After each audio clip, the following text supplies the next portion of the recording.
What truly makes a kill streak dumb? Sometimes you get killed by someone's streak and you think, that was cool, or man, they must be having a great game. But sometimes you get taken out by somebody's kill streak and you just think to yourself, man, that was dumb. What's up, everybody? Jimmy, your Chaos. Welcome to the channel. Today, we're going to be going over what I think are the 10 dumbest kill streaks in COD history. When I say a streak is dumb, I'm talking about the streaks that you can't help but get a little bit annoyed at, because they're just cheap or unfair, and they sometimes feel like when you're on the receiving end that you don't have any control over it. So let me know, what do you think the dumbest COD streak of all time is? Drop a like on the video. And at number 10, I'm going to start off with an iconic one. The Napalm Strike, the original. Now, it's a streak from the Black Ops sub-series, and I think most everyone knows what it is. But what gets it on the list today of dumbest kill streaks is the way it appeared in the original Black Ops. I think some of you old school COD players are going to know where I'm going with this. You guys know how the Napalm Strike works.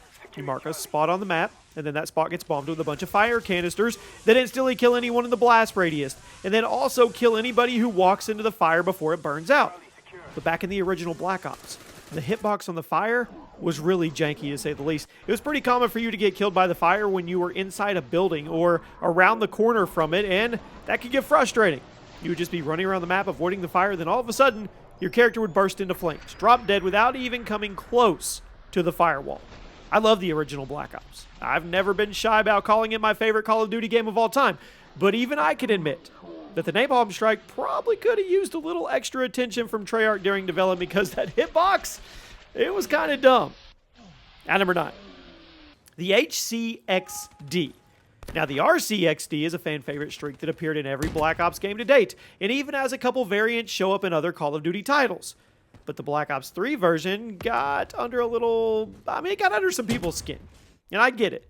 The HDXD was the greatly buffed version of the classic RC car that not only had extremely quick mobility, but it could also jump super high and stick to walls. It was a Spider-Man car, making it almost impossible to avoid or destroy before it made its way to the target. And despite being heavily buffed from previous versions, Treyarch kept the price of the HDXD super low.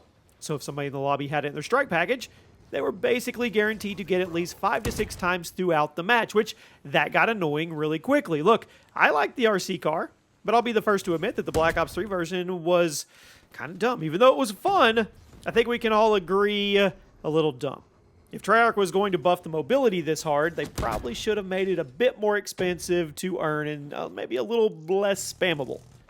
At number 8, the controversial white phosphorus. It was, I guess, a decent idea. I can see what Infinity Ward was going for in practice. It was really more annoying than helpful, especially in hardcore mode.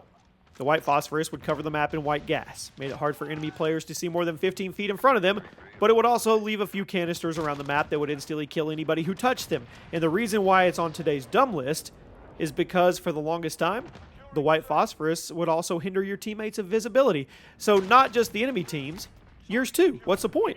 And the fact that the hitbox on the canisters was way too big, it would instantly kill teammates as well as enemies in hardcore modes. If you called in a white phosphorus in a hardcore game mode, you might as well have just backed out of the match, because there was a good chance you were going to get kicked for team killing.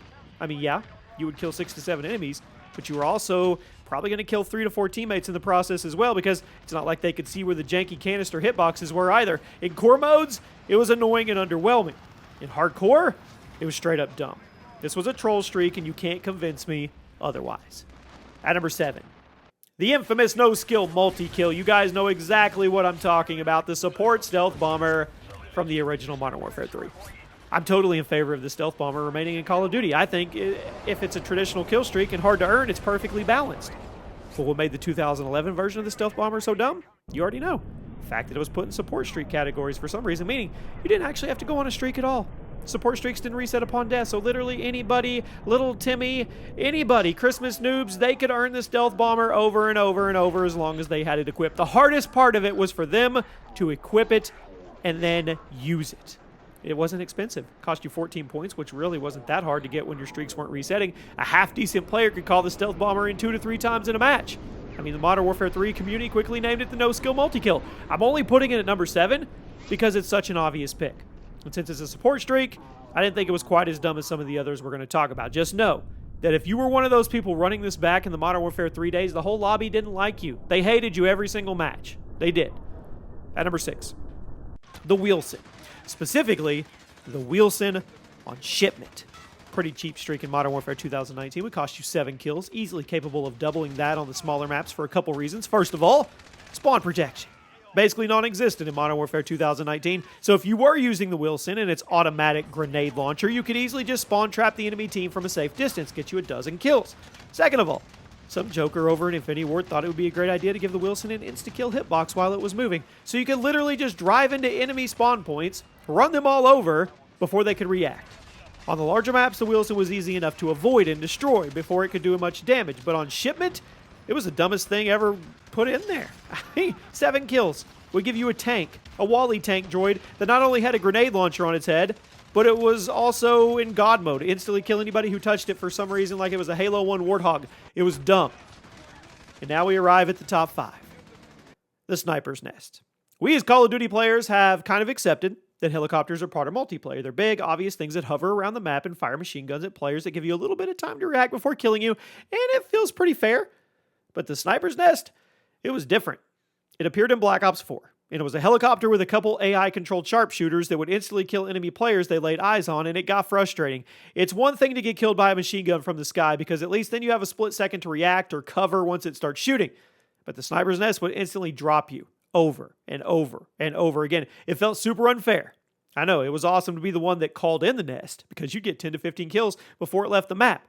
But if you were the one on the receiving end, it was the most annoying thing ever, because you'd just be running around the map, minding your own business, going on a streak, and immediately you're dead. Boom. Because of an AI-controlled sniper floating in the sky, looking at you and deciding your streak is over. At number 4, the Strike Team. Very, very high tier streak in Black Ops 4 that would call in a small squad of, AI-controlled soldiers. Lots of health. Roam around the map like Terminator bots and push into enemy objectives while blasting everybody they saw. The Strike Team wasn't just annoying because of how quickly they killed you, it was also annoying because of how many shots they took to kill. Despite looking like a normal human being and being the size of a normal human player, you had to put dozens of bullets into them before they went down. If you started shooting at them, they were going to turn around and blast you off the map before you could deal any substantial amount of damage. Strike Team was dumb. Now, they were rare to see in Black Ops 4 multiplayer on the battlefield because they were expensive, but that doesn't make them any less frustrating. At number 3, we got a theme going here. AI-controlled soldiers. The paratroopers. Basically the earlier version of the Strike Team, but they were somehow even more annoying. In case you weren't playing Call of Duty World War II or you somehow forgot, the paratroopers were a high-tier streak that would call in a squad of AI-controlled soldiers to roam around the battlefield, take down enemy players, but for some reason, Sledgehammer decided to program the paratroopers like they were MLG pub stompers. So they not only had incredible accuracy, they would shred you as soon as they saw you, they were also avid drop shotters. You heard me right. And there were very few things as frustrating as getting drop shotted by an AI soldier in a World War II game. At number 2, the IMS. First appeared in Modern Warfare 3 all the way back in 2011. I'm still waiting on a single explanation as to why it's a good thing to be added to any game. 5 kills, give you this placeable streak that was basically a giant 360-degree claymore that was impossible to avoid once you set it off. You walked within a certain radius of the IMS, it would make this very high-pitched screeching noise, and then it would blow you up with no remorse. Few things in COD history are as frustrating as running around minding your own business before suddenly getting that blaring screech in your headphones because you walked by an IMS that you couldn't see with how gray the color scheme was, and then before you could react, boom! Bus go boom, or train go boom. It was train goes boom, wasn't it? Meanwhile, the person who actually placed the IMS on the other side of the map, camping in the corner completely out of harm's way, is just smiling, racking up kills. It was dumb. I'm nostalgic for a lot of things from classic Modern Warfare. The IMS is not one. And at number 1, the dumbest kill streak to ever be put in a Call of Duty game, hands down, has to be the system hack. I see what Sledgehammer was going for, I do, but it quickly became one of the most hated streaks in Advanced Warfare because of how insanely obstructive it was. And there was a variant that made it even more obstructive than the default. The system hack was the Advanced Warfare equivalent of the EMP, but instead of just disabling enemy equipment and streaks, it would also put this big annoying icon on enemy HUDs and hinder their use of exosuits while everybody was sitting ducks until the hack wore off. If you were the one that called in the system hack, you were about to get a ton of cheap kills. If you were the one that got hacked, you might as well just put your controller down for 45 to 60 seconds and go get a snack and wait for the effects to wear off of your screen and you, because you weren't going to kill anything. You weren't. Not while that big stupid skull was sitting there laughing at you on your screen. Absolutely everybody hated this, and for good reason. Let me know one dumb streak that we did not put on the list that was deservingly dumb, and I'll see you soon.